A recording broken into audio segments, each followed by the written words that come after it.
400 থেকে 500 করা হয়েছে। দ্যাট মিন্স হচ্ছে যে আপনি হংকং ম্যাচ, সিঙ্গাপুর ম্যাচ সেটা দেখেছেন 400 টাকায় গ্যালারিতে বসে, এই ম্যাচের টিকিটের দাম 500 করা হয়েছে। আর 300 করা হয়েছে আপনার বাংলাদেশ ভার্সেস নেপাল যে ম্যাচটা রয়েছে প্র্যাকটিস ম্যাচ, সেই ম্যাচটার টিকিটের দাম করা হয়েছে 300 টাকা।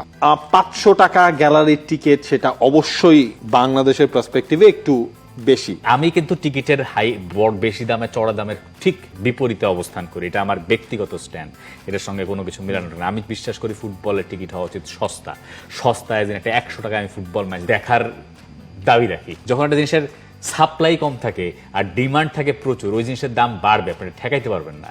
ইন্ডিয়া ম্যাচ নিয়ে একটা মানুষের প্রবল আগ্রহ থাকবে, এটাই খুবই ন্যাচারাল।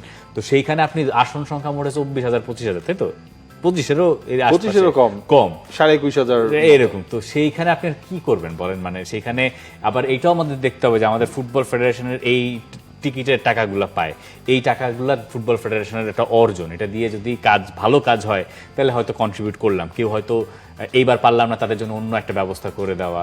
মানে সবকিছু আসলে বুঝতে হবে। প্রপার মেইনটেনেন্স হইলে হয়তো ওই আপার লিমিট আর লোয়ার লিমিটের তফাৎটা আরো প্রপারলি করা যাইতো।